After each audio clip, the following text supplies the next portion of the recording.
Subject বিষয়ে যে MCQ থাকবে সেটার প্রিপারেশন কিভাবে নেবেন। এইটার জন্য প্রথমত আপনারা সাবজেক্টের যে সিলেবাসটা এটা সংগ্রহ করবেন। আমি দেখলাম এই সিলেবাসটা সম্পূর্ণ ইংলিশে, আপনারা এটাকে বাংলাতে কনভার্ট করে নেবেন।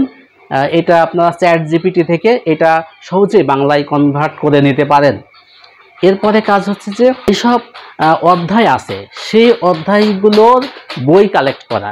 এই বইগুলো ইন্টারমিডিয়েট লেভেল এবং অনার্স ফার্স্ট ইয়ারের বই থেকেই বেশি অধ্যায় এসেছে।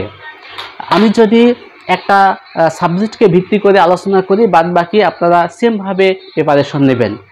সাবজেক্ট ইকোনমিক্স, এটার জন্য আপনারা ইন্টারমিডিয়েটের কমপক্ষে 2টা বোর্ড বই কালেকশন করবেন।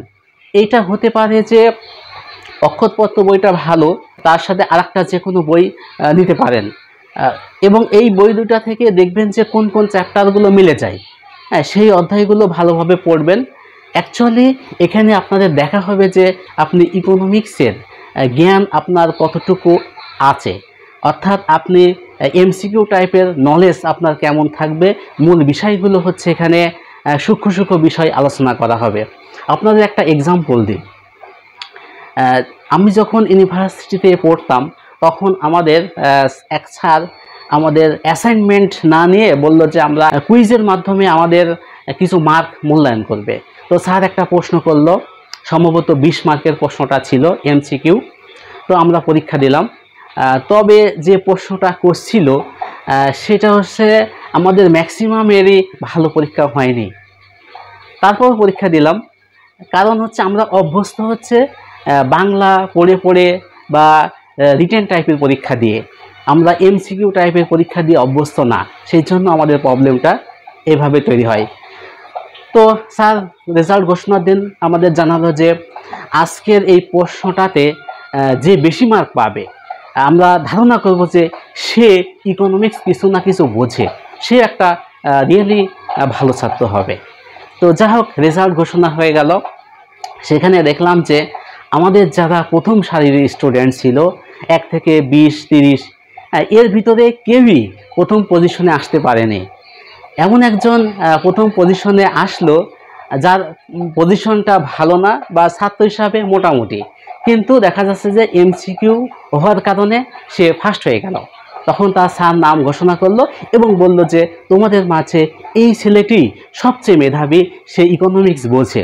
এই কথা বলার সঙ্গে সঙ্গে আমাদের ক্লাসে একটা হাসির রোল পড়ে গেল, সবাই খুব হাসাহাসি করা শুরু করলো। স্যার বলছে কি ব্যাপার, তোমরা তো হাসছো কেন? তো বলছে স্যার আপনি যাকে বললেন যে সে খুব ভালো ইকোনমিক্স বোঝে, অ্যাকচুয়ালি ও ভালো না। স্যার শুনে অবাক, তাহলে পরীক্ষায় কীভাবে ভালো করলো? তো যাই হোক, এমসিকিউ পরীক্ষাটা অনেকের ভাগ্যে এরকম হয়ে যেতে পারে, এর জন্য হতাশ হওয়া যাবে না।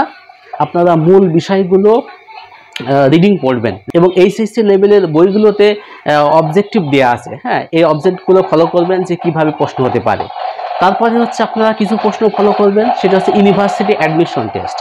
হ্যাঁ, এখানেও কিছু প্রশ্ন আসে ইকোনমিক্স থেকে, এই কোয়ালিটির প্রশ্নগুলো ফলো করবেন এবং অনার্স লেভেলের বইগুলো থেকেও দেখবেন আপনার টপিকের সাথে যেইগুলো মেলে, হ্যাঁ, সেইগুলো কালেক্ট করে ওই বিষয়ের মূল বক্তব্য হচ্ছে পড়ার চেষ্টা করবেন, যে এখান থেকে যদি কোনো প্রশ্ন আসে আমি হচ্ছে যাতে অ্যান্সার করতে পারি। এইভাবে বাদবাকি যে সাবজেক্টগুলো আছে সব কিছু মিলিয়ে হচ্ছে আপনারা রিডিং পড়তে থাকবেন।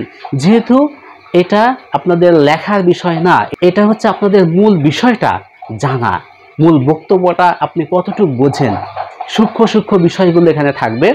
যেহেতু এটা এমসিকিউ পরীক্ষা, সেহেতু অনেকেই এখানে ভালো করতে পারবে, কারণ অনেকের এমসিকিউ বিষয়টা একটা ভালো ধারণা থাকে। জাস্ট আপনারা এই সময়টাকে কাজে লাগান, এইভাবে প্রিপারেশন নিতে থাকেন, ইনশাল্লাহ আপনাদের ভাগ্য ভালো হলে আপনাদের জব হয়ে যাবে। ধন্যবাদ সবাইকে।